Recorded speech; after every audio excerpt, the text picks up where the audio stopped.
हमने कहा भैया बुढ़ापा आ गया, अभी तक नहीं ली। अरे बोले बहुत बचपन में ले ली थी, छोटी बच्ची थी तभी ले ली। फिर बोले 2-3 साल वो गुरुजी जो है चले गए। हमने कहा कोई बात नहीं, फिर क्या हुआ? अरे बोले फिर क्या हुआ, मेरी शादी ब्याह हुआ, ससुराल गई तो वहां मैंने फिर एक नए गुरुजी बना लिए। हमने कहा फिर? बोले ससुराल में मैंने गुरुजी बनाए, वो भी 2-3 वर्ष बाद चले गए। अच्छा, हमने कहा फिर? बोले फिर एक बार वृंदावन आए, तो वृंदावन जब हम गए तो वहां एक संत मिले, बड़े अच्छे महापुरुष थे, बड़े अच्छे महात्मा लगे। मैंने तो उन्हीं से कह दिया आप इसे दीक्षा लूंगी, आप ही को गुरुजी बनाऊंगे। मैंने उनको गुरुजी बना लिया। हमने कहा फिर? बोले 3-4 साल बाद वो भी। अब तो मेरे को आपकी कथा सुन के लग रहा है आप कोई गुरुजी बनाओगे। मैंने कहा भैया हमें वानप्रस्थ बनाना है, अभी नहीं बनेंगे तुम्हारे गुरुजी, अभी हमें वानप्रस्थ बनाने दो। अच्छा, ये हंसने की बात तो है ही, एक समझने की बात भी है कि गुरु कोई शरीर का नाम नहीं है कि आपने एक गुरुजी बनाए, उनका शरीर पूरा हो गया तो आपने दूसरे गुरुजी बना लिए। इसकी बिल्कुल भी आवश्यकता नहीं है। आपने एक गुरुजी बनाए, वो गुरुजी का मंत्र आपके साथ है, वो गुरुजी की कृपा आपके साथ है। अब उनका शरीर भले ही प्रकट रूप में नहीं है, लेकिन वह अप्रत्यक्ष रूप में दिव्य शक्ति और चेतना के रूप में सदा सर्वदा आपके साथ हैं। जब भी आप इच्छा करेंगे वो आपका समाधान कर जाएंगे। यदि शिष्य की निष्ठा पक्की है तो फिर गुरुजी तो भले ही अंतर ध्यान हो गए हों, वो प्रकट हो जाएंगे। अभी एक दिन हमारे बहुत अच्छे ब्रज के एक संत हैं जो बहुत अद्भुत कथाकार हैं, श्री गौरदास जी महाराज जी। तो हम लोग साथ में ऋषिकेश में बैठे थे। हम लोग ऋषिकेश में हमारी भी कथा थी, महाराज जी की नहीं थी, तो साथ में बैठे थे। तो महाराज जी अपनी बात वो कह रहे थे, शास्त्री जी, कि जब कभी हमें कोई प्रश्न मन में आता है और कोई समाधान नहीं मिलता, उनके गुरुजी अंतर ध्यान हो गए और वो बक्सर वाले मामा जी के प्रति भी अपना गुरु भाव रखते हैं। तो उन्होंने कहा कि जब कभी हमारे मन में कोई संशय आता, कोई संदेह आता और निवारण नहीं होता, तो हम ध्यान करते गुरुजी का, और गुरुजी रात में स्वप्न में आके समाधान कर जाते हैं, गुरुजी रास्ता दिखा जाते हैं, इसका ये समाधान। तो गुरु तत्व कोई विलीन नहीं, कहीं चला नहीं गया, वो अंतर ध्यान हो गए। और वो आपकी जिज्ञासा यदि पक्की है, देखो शिष्य की निष्ठा है, वही सब कुछ करती है। अभी हमारे सतगुरुदेव भगवान कथा कर रहे थे पंकज जी, तो उन्होंने एक दृष्टांत सुनाया। बोले एक शिष्य के यहाँ गुरुजी पधारे। अब गुरुजी पधारे तो उसकी बड़ी निष्ठा गुरुजी में थी और उसने खूब भाव से सेवा की। गुरुजी रात्रि विश्राम किए। बहुत ध्यान से सुनना है इस प्रकरण को। पास में ही किसी की मृत्यु हो गई, पड़ोस में किसी के घर किसी की मृत्यु हो गई। अब वो सब रोने पीटने लगे। इनको पता लगा क्या हो गया। बोले वो अमुक व्यक्ति की मृत्यु हो गई। ये दौड़ कर गए, बोले रोना गाना बंद करो, रोने की आवश्यकता नहीं है। हमारे घर में हमारे गुरुजी आए हैं और गुरुजी के चरणों में अमृत रहता है, गुरुजी के चरणों में अमृत रहता है, तो अभी मैं अमृत पिला देता हूं, ये जीवित हो जाएंगे। और उसने, अब लोगों ने तो उसकी बात पर ध्यान नहीं दिया। वो दौड़ के आया, गुरुजी के चरण धोए और बड़ी श्रद्धा पूर्वक वो चरणामृत ले जा करके और उस मृतक के मुख में डाला और वो राम राम कह के उठ के खड़ा हो गया। यह बात बहुत चर्चा का विषय बन गई, बड़ा हल्ला हो गया। भाई गुरुजी के चरणों में अमृत है, देखो गुरुजी की कृपा से मरा हुआ व्यक्ति जीवित हो गया। सब लोग प्रसन्न हो गए और गुरुजी भी मन ही मन सोच रहे, वाह हमें तो पता ही नहीं था कि हमारे चरणों में अमृत है, इतने दिन से हमें पता ही नहीं। 2-4 दिन गुरुजी रहे और वहां से चले गए अपने स्थान में।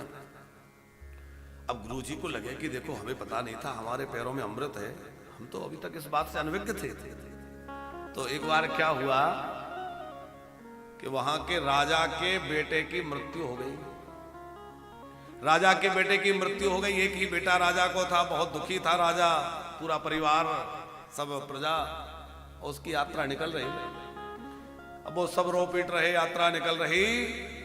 तो गुरुजी पहुंच गए, बोले रोको रोको यात्रा, कोई रोने धोने की आवश्यकता नहीं है। क्या होगा? बोले मेरे पैरों में अमृत है, मैं इसको जीवित कर दूंगा।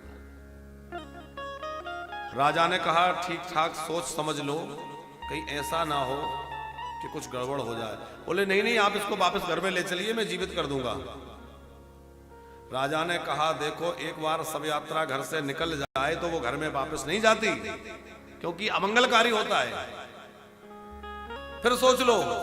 गुरुजी ने कहा नहीं नहीं, वो तो प्रयोग करके हम देख चुके हैं पहले ही, आप वापस ले चलो। अब वो सब यात्रा को वापस घर में ले जाया गया, महल में पहुंच गए, करो जीवित। इन्होंने खूब अपने चरण धोए, धो के पिलाया, कुछ भी नहीं हुआ। अब वो का जीवित होना था। अब गुरुजी परेशान। राजा ने कहा कि देखो तुमने बहुत मेरी हंसी कराई, हम लोग वैसे ही इतने दुखी और परेशान, तुमने और ये जबरदस्ती का नाटक किया। और मैंने कहा था कि यदि बेटा जीवित नहीं हुआ तो फिर घर से एक अर्थी नहीं निकलेगी, फिर दो अर्थी निकलेंगी, इन्हें भी सूली पर चढ़ा दिया जाए। अब इनकी भी अर्थी इसी बेटे के साथ निकलेंगे। सूली पे चढ़ाने की तैयारी हो गई। अब वो गुरुजी तो सूली पे चढ़ने की तैयारी, मरने वाले से उसकी अंतिम इच्छा पूछी जाती है, क्या इच्छा है तुम्हारी? तो जब इनको सूली पर चढ़ाने लगे तो इनसे कहा कि अंतिम इच्छा बताओ, तुम्हारी कोई अंतिम इच्छा है कुछ खाने की, कुछ करने की? बोले अब मर ही रहे, खाना पीना तो क्या खाएंगे, पर यह है कि एक इच्छा है कि मेरा अमुक अमुक गांव में एक शिष्य रहता है, मुझे उससे मिलने की इच्छा है।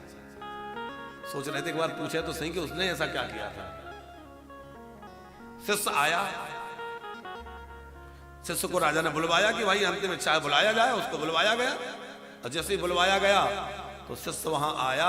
उसने देखा, अरे गुरुजी आप यहाँ ये सब स्थिति, आपने चोरी की, डाका डाला, ऐसा क्या किया जो आपको सूली पे चढ़ाया जा रहा है? वो तो रोने लग गया। गुरुजी बोले, ना चोरी की, ना डाका डाला, ना कुछ किया, ये तेरी श्रद्धा का परिणाम है। उस दिन तूने पिलाया वो जीवित हो गया, और मैंने पिलाया तो जीवित नहीं हुआ। बोले बस इतनी सी बात, उतारो मेरे गुरुजी को नीचे। अरे मैं कहता हूं इनके चरणों में अमृत है तो है, मैं अभी इसको जीवित करके दिखाता हूं। राजा ने कहा एक और अर्थी की तैयारी करो, इसको भी चढ़ाना पड़ेगा। उसने कहा एक बार मेरी बात मान लो। गुरुजी को उतारा गया। उसने उसी श्रद्धा से जो उसका दृढ़ विश्वास है, फिर गुरुजी के चरणों को धोया। मेरे गुरुजी के चरणों में अमृत है, इस विश्वास के साथ धोया। और जैसे ही वो चरणामृत उस राजा के बेटे, उस मरे हुए राजकुमार के मुख में डाला, वो उठ के खड़ा हो गया, जीवित हो गया। अब तो सब लोग आश्चर्य में पड़ गए। राजा प्रसन्न हो गया, गुरुजी को वहां से मुक्त कर दिया, आदर सहित विदा किया। अब गुरुजी ने अकेले में शिष्य से पूछा, बेटा अच्छा ये बता कि मैंने पैर धो धो के खूब पिलाया, इसमें कुछ भी नहीं हुआ, और तूने पिलाया? बोले गुरुजी ये तो मैं नहीं जानता, बस मैं तो इतना जानता हूं कि आपके चरणों में अमृत है। फिर उन गुरुजी ने अपने गुरुजी से कभी पूछा कि ऐसा क्यों हुआ? तो इनके गुरुजी ने कहा, देखो तुम्हारे पैरों में अमृत नहीं है, किसी के पैर में अमृत नहीं होता, लेकिन उस शिष्य की निष्ठा में अमृत है। उसकी निष्ठा इतनी पक्की है कि आपके चरणों का जल उसके लिए अमृत है, तो वो अमृत है, वो अमृत बन के प्रकट हो गया, वो किसी को जीवन दान देने वाला हो गया। तो ये शिष्य की निष्ठा इतनी पक्की होनी चाहिए। जो फल मिलता है वो विश्वास से मिलता है, निष्ठा से मिलता है। अब निष्ठा नहीं है, विश्वास नहीं है, तो चाहे जितना कोई दिव्य महापुरुष के शरण में चला जाए। मूरख हृदय न चेत जो गुरु मिले ब्रंच सम। ब्रह्मा भी गुरुजी बन जाए तो भी लाभ नहीं हो सकता है? सती महारानी कहां रहती हैं? भगवान शंकर के साथ, लेकिन राम जी के प्रति संदेह बना रहा। भगवान शंकर जगत गुरु हैं। तुम त्रिभुवन गुरु वेद बखाना, तुम त्रिभुवन गुरु भगवान शंकर त्रिभुवन गुरु हैं, लेकिन सती माता का संदेह दूर नहीं हुआ, क्योंकि उनको वैसा विश्वास नहीं हुआ गुरु वचनों पर।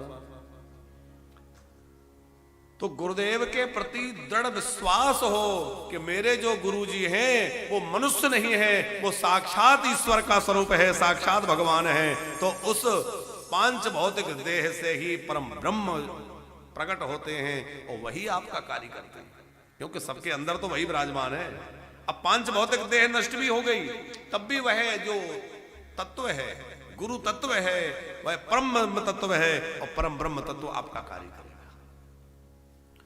श्री सोनक जी कह रहे हैं, कलयुग के जो लोग हैं वो एक तो प्रमादी हो गए हैं, मंदाह सुमंदमतयो। दूसरा, उनकी बुद्धि कमजोर हो गई है। कमजोर बुद्धि का मतलब है केवल विषय भोगों में ही मन लगा है। अब आप विचार करिए, कि कोई कामधेनु गाय को छोड़कर और बकरी को दोहे तो उसको बुद्धिमान कहेंगे कि मूर्ख कहेंगे? कोई कल्प वृक्ष को छोड़ करके और आक धतूरे की छांव में जाकर बैठे तो बुद्धिमान है कि मूर्ख है? उसी प्रकार हम लोग भगवान के भजन को छोड़ करके और विषयों की ओर भागते हैं तो बुद्धिमान नहीं हो सकते साहब, हम मूर्ख ही हैं। बुद्धिमान कौन है?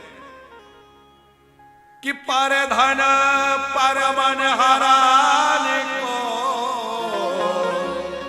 वेश्या बड़ी प्रवीण और तुलसी सोई चतुरता जो राम चरण लौली।